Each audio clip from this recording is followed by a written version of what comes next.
आता पुढच्या बातमीपत्राकडे वळणार आहोत। सुरुवात करूयात या क्षणाच्या काही महत्त्वाच्या बातम्या। भारतीय महिला क्रिकेट संघाने रचला इतिहास। वर्ल्ड कप फायनलमध्ये दक्षिण आफ्रिकेला धूळ चारत महिला वनडे वर्ल्ड कपवर भारतानं कोरलं नाव। वर्ल्ड कप जिंकल्यानंतर देशभरात जल्लोष।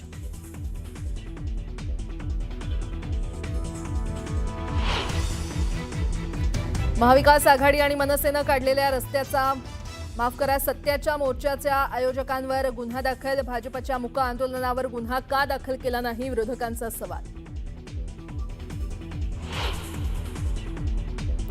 15 डिसेंबरला झेडपीसाठी मतदान, तर 15 जानेवारीला पालिका निवडणुकांच्या संभाव्य तारखा वळसे पाटलांनी केल्या जाहीर।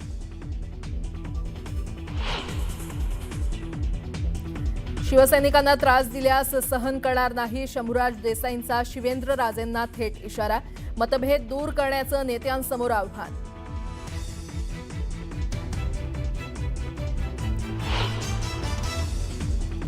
शिरूरच्या पिंपरखेडमध्ये बिबट्याच्या हल्ल्यात लहान मुलाचा मृत्यू। मुलाच्या मृत्यूनंतर संतप्त ग्रामस्थांनी वनविभागाचं कार्यालय आणि कार पेटवली।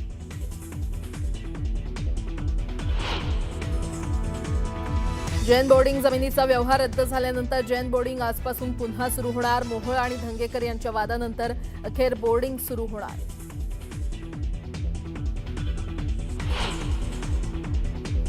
राजस्थानच्या फलोदीमध्ये भीषण अपघातात 15 जणांचा मृत्यू। मिनी बस आणि ट्रकमध्ये भीषण अपघात। देवदर्शनावरून परतत असताना दुर्घटना।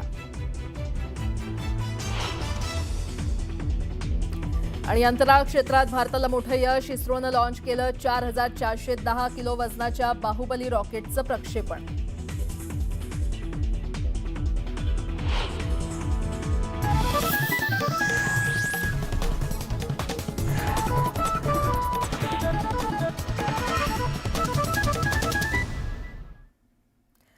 बातमीपत्राला आता सुरुवात करूयात। आगामी महापालिका आणि जिल्हा परिषदेच्या निवडणुकीआधीच महायुतीमध्ये वादाची ठिणगी पडली आहे। शिवसैनिकांना त्रास दिला तर तो सहन करणार नाही। महायुतीमधूनच आपल्याला कमी लेखलं जात असेल तर स्वबळाची आपली ताकद आपण दाखवून देऊ, असा सज्जड इशारा पालकमंत्री शंभूराज देसाई यांनी दिलाय। तर जळगावातल्या पाचोऱ्यात शिवसेना आमदार किशोर पाटील यांनी आपल्या मनातील खदखद समोर मांडली आहे। महायुतीतल्या या कुरबुरीवर विरोधकांनी जोरदार निशाणा साधलाय। निवडणुकीच्या आधीच महायुतीत धुसफूस। शिवसेना नेत्यांचा भाजपाला थेट इशारा। मतभेद दूर करण्याचं नेत्यांसमोर आव्हान। राज्यात महानगरपालिकांसह स्थानिक स्वराज्य संस्थांच्या निवडणुकांचे पडघम वाजू लागले। अशातच प्रत्येक पक्ष या निवडणुकीच्या तयारीला लागलाय। आपापल्या पक्षांच्या कार्यकर्त्यांना योग्य प्रतिनिधित्व मिळावं अशी महायुतीतल्या प्रत्येक पक्षाची इच्छा आहे। या निवडणुकीच्या तयारीसाठी शिवसेनेने साताऱ्याच्या मेढा या ठिकाणी मेळावा आयोजित केला होता। या मेळाव्यात बोलताना मंत्री शंभूराज देसाईंनी मित्रपक्ष भाजपाला थेट इशाराच दिलाय। आता महायुतीतला धनुष्यबाण जर महायुतीतलेच लोक काढायला लावत असतील, आता ते सहन किती दिवस करायचे? तुम्ही जर शिवसेनेला कमी लेखलं, तुम्ही जर शिवसेनेची अवहेलना केली, तर मग शिवसेना स्वबळावर स्वतःची ताकद दाखवेल। पण माझ्या शिवसैनिकाला त्रास झाला तर मग शेवटी पालकमंत्र्याच्या भूमिकेत मला यावं लागेल। असं आहे, त्यांनी त्यांच्या पक्षाची भूमिका मांडली आहे। खरं आहे, शिवसैनिकाला कोणी त्रास दिला तर शंभूराजे काही झोपा काढतील का? ते तर कारवाई करतीलच।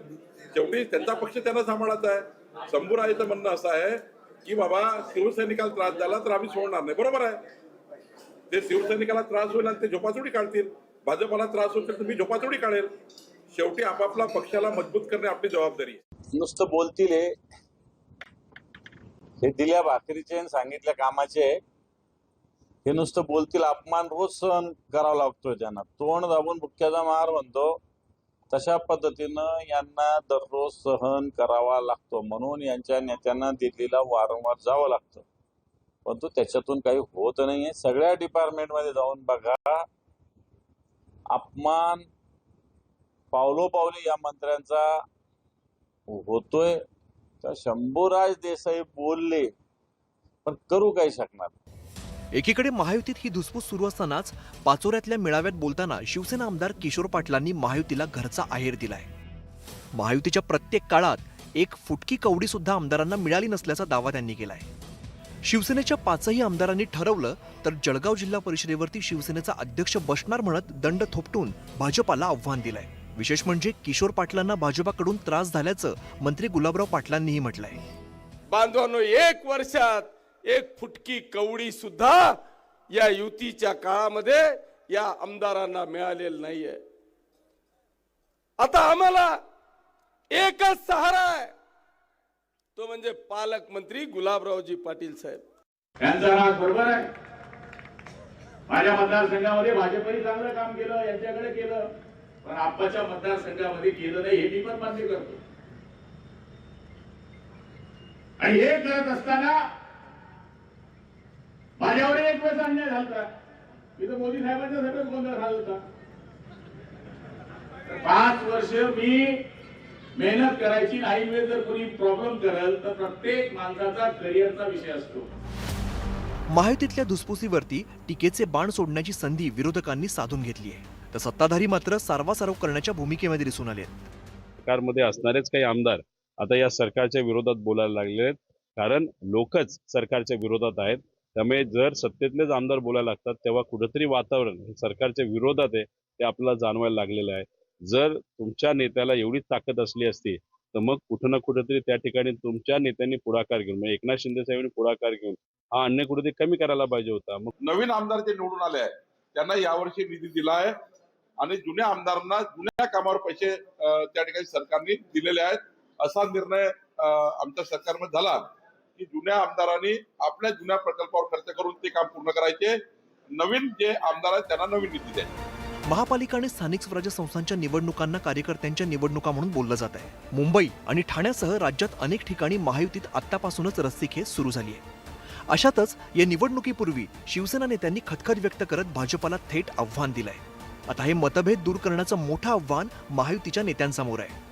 Bureau report, news 18 Lokmat.